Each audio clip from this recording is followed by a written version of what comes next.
আসসালামু আলাইকুম। আমি ফয়েজ আহমেদ, সহকারী শিক্ষক, গুইমারা সরকারি মডেল উচ্চ বিদ্যালয়। প্রিয় শিক্ষার্থীরা, তোমরা কেমন আছো? আশা করি ভালোই আছো। আজকে তোমাদের নবম শ্রেণীর গণিত পরিসংখ্যান অধ্যায় 17 থেকে আলোচনা করব। উপরে আমি একটা সারণী দিয়েছি, সারণী থেকে আমরা প্রচুরক নির্ণয় করব। তাহলে প্রিয় শিক্ষার্থীরা, আমরা আলোচনায় চলে যাই।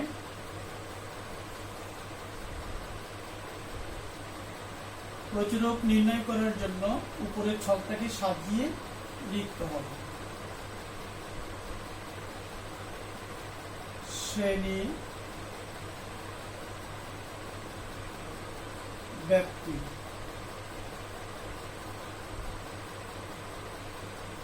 গণ সংখ্যা। এখানে 8টি ঘর আছে, আমরা 8টি ঘর টেনে নেব। 3, 4, 5, 6, 7, 8।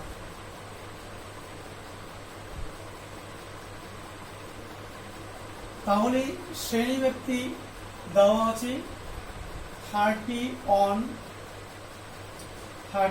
থেকে 40, 41 থেকে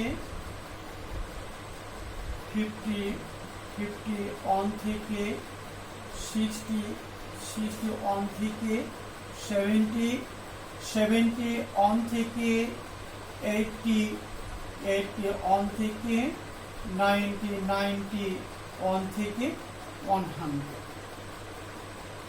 এবার আমরা গণসংখ্যা বসাই দেব 4, 6, 8, 12, 9, 7, 4। প্রিয় শিক্ষার্থীরা, এবার আমরা প্রচুরক নির্ণয় করার জন্য আমরা প্রচুরক সূত্রটি লিখে নেব। প্রচুরক সূত্র হচ্ছে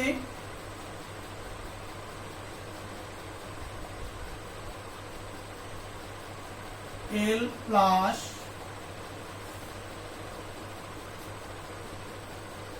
F1 by F1 plus F2 into H।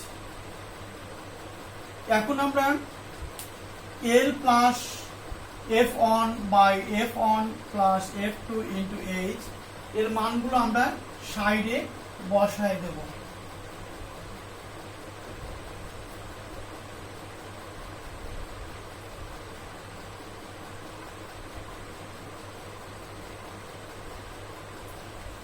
এখন আমাদের জানতে হবে L দ্বারা কি বোঝায়, F1 দ্বারা কি বোঝায়, F2 দ্বারা কি বোঝায়, H দ্বারা কি বোঝায়। L আমরা বের করব। প্রচুরক নির্ণয় করার জন্য সবচেয়ে গণসংখ্যা কোথায় বেশি আছে? 12 সবচেয়ে বেশি গণসংখ্যা। এটা হচ্ছে প্রচুরক শ্রেণীর ঘর। তাহলে আমরা এটার আলোকে, এই ঘর আলোকে L এর মান আমি বসাবো। প্রচুরক শ্রেণীর নিম্ন সীমা অর্থাৎ 61 আমি বসিয়ে দেব। এরপর F1 এর মান আমি বসাবো। প্রচুরক শ্রেণীর গণসংখ্যা বসায় দেব। প্রচুরক শ্রেণীর গণসংখ্যা অর্থাৎ 12। প্রচুরক শ্রেণী, এটা হচ্ছে শ্রেণী, প্রচুরক শ্রেণীর গণসংখ্যা হচ্ছে 12, সবচেয়ে বেশি গণসংখ্যা, মাইনাস প্রচুরক শ্রেণীর পূর্ববর্তী গণসংখ্যা। মাইনাস বসানো হয়েছে। প্রচুরক শ্রেণীর গণসংখ্যা বসালাম, মাইনাস বসালাম।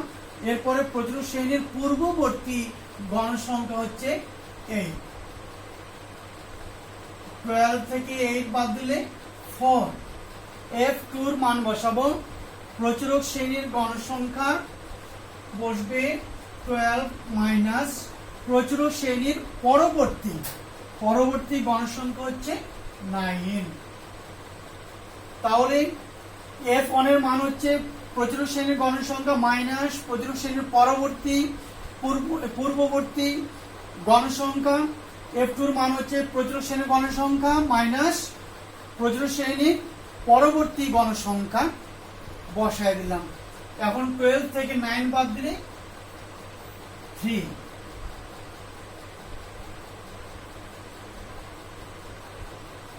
এখন এখানে এইচ দেওয়া হয়েছে, এইচ এর মান হচ্ছে শ্রেণী ব্যাপ্তি দেওয়া আছে 10।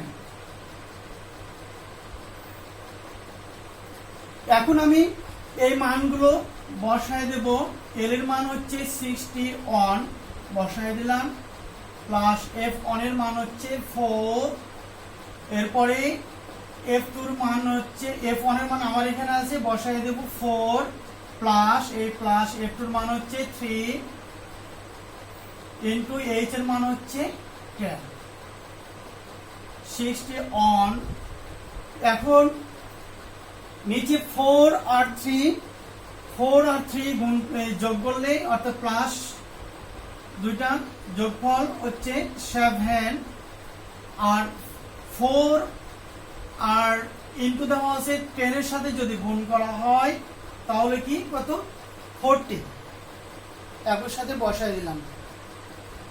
এরপর 61 প্লাস এই 40 কে 7 দ্বারা যদি ভাগ করা হয়, 7 দ্বারা যদি ভাগ করা হয়, ভাগ করে আমরা পাবো কত 5.714 দুইটাকে যদি যোগ করা হয়, হ্যাঁ, তাহলে 66.714 এখন এখানে আমি তিনটা সংখ্যা বসাইছি, এখন দুইটা সংখ্যা করে দেব 7 1। তিনটা সংখ্যার সময় দ্বিতীয় সংখ্যার পরে পয়েন্টের পরে দশমিকের পরে দুইটা সংখ্যা আমি লিখতে যদি যাই, শেষের সংখ্যা এখানে এই 1 এর পরে যদি এখানে 5 6 7 8 9 যদি থাকে তাহলে এই 1 এর সাথে 1 যোগ করতাম। এখন এখানে 1 এর পরে এখানে আছে 4, এখানে যদি 0 1 2 3 4 যদি থাকে তাহলে এর সাথে এই সংখ্যার সাথে এখানে যা সংখ্যা থাকবে, যে সংখ্যা থাকবে এর সাথে কোনো যোগ হবে না। তাহলে আমরা এটা উত্তর পেয়ে গেলাম। এখন এখানে আমরা শেষের দিকে উত্তর লিখব। অতএব নির্ণেয় প্রচুরক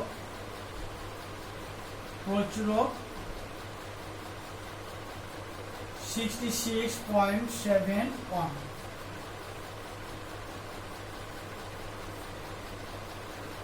প্রচুরক নির্ণয় হয়ে গেল। প্রিয় শিক্ষার্থীরা, আজকে এই পর্যন্ত।